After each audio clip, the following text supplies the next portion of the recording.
AP BJP సీనియర్స్కి ఏమైంది? వాళ్లకు పదవులు ఉంటే తప్ప ప్రజల్లోకి రాలేరా? ప్రజల దాకా ఎందుకు? చివరకు పార్టీ ఆఫీసులో కనిపించాలన్నా, కార్యక్రమాల్లో పాల్గొనాలన్నా పోస్ట్ ఉండాల్సిందేనా? గతంలో చేసిన హడావుడంతా పదవుల కోసం తప్ప పార్టీ మీద ప్రేమతో, అంకిత భావంతో కాదా? ఎవరా లీడర్లు? ఎందుకు వాళ్ల గురించి ప్రత్యేకంగా మాట్లాడుకోవాల్సి వస్తోంది? ఏపీ బీజేపీ అంటే ఒకప్పుడు వాళ్లే కనిపించేవాళ్ళు, ఆ గొంతులే వినిపించేవి. కానీ సడన్ గా ఆ స్వరాలు మూగబోయాయి. నాడు మొత్తం మేమే అన్నట్టుగా హడావిడి చేసిన నాయకులు ఉన్నట్టుండి మ్యూట్ మూడ్లోకి వెళ్లిపోయారు. దీనిపై రకరకాల గుసగుసలు వినిపిస్తున్నాయి పార్టీలో. వాళ్లలో అందరికంటే ఎక్కువగా మాట్లాడుకుంటున్నది రాజ్యసభ మాజీ సభ్యుడు జీవీఎల్ నరసింహారావు గురించి. ఒకప్పుడు ఆయన చేసిన హంగామా అంతా ఇంత కాదు. పార్టీకి సంబంధించిన ప్రతి కార్యక్రమంలోనూ కనిపించేవారు.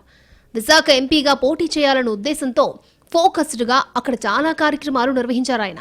ఇక రాష్ట్ర బీజేపీ అధ్యక్ష పదవి కోసం ఢిల్లీ చుట్టూ చక్కర్లు కొట్టిన కొద్ది మందిలో ఫ్రంట్ లైనర్ జీవీఎల్. అలాంటి నాయకుడు ఇప్పుడు ఎక్కడా కనిపించడం లేదు, వినిపించడం లేదు. వేరేస్ జీవీఎల్ అంటే నో, డోంట్ నో అని పార్టీ నేతలే అంటున్నారట. రాష్ట్ర బీజేపీ రకరకాల కార్యక్రమాలు నిర్వహిస్తున్నా ఆయన ఉనికి మాత్రం కనిపించడం లేదు. ఉన్న రాజ్యసభ పదవీ కాలం ముగిసిపోవడం, ఆ తర్వాత చెప్పుకోదగిన పోస్ట్ ఏది దక్కకపోవడంతో బయటికి రావడం మానేసినట్టుగా మాట్లాడుకుంటున్నాయి బీజేపీ వర్గాలు.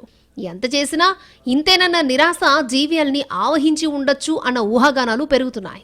ఇక రెండోసారి కూడా అధ్యక్ష అందామనుకుని అనలేకపోయినా చివరికి అధ్యక్షుడు అనిపించుకుందామని బలంగా ప్రయత్నించి విఫలమైన నాయకుడు మాధవ్.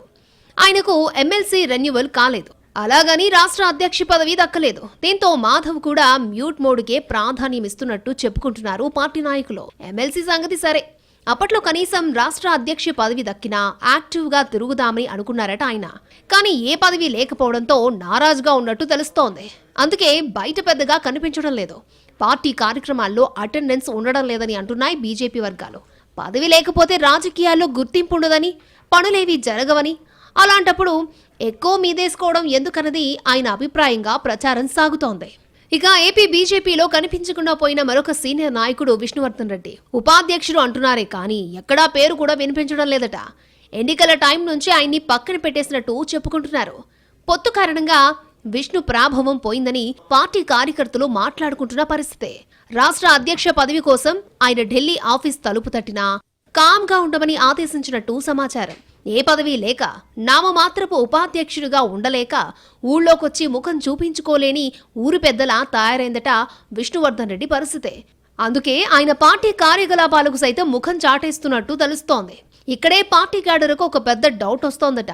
మన లీడర్స్ పదవులుంటే తప్ప జనంలో తిరగరా? వ్యక్తిగతంగా వాళ్ళకేం ఉపయోగం లేకుంటే పార్టీ వాయిస్ వినిపించడానికి కూడా ముందుకు రారా? ఇదేనా కింది స్థాయి వాళ్ళకిచ్చే సందేశం అంటూ కార్యకర్తలు, ద్వితీయ శ్రేణి నాయకులు పరస్పరం ప్రశ్నించుకుంటున్నట్టు తెలుస్తోంది.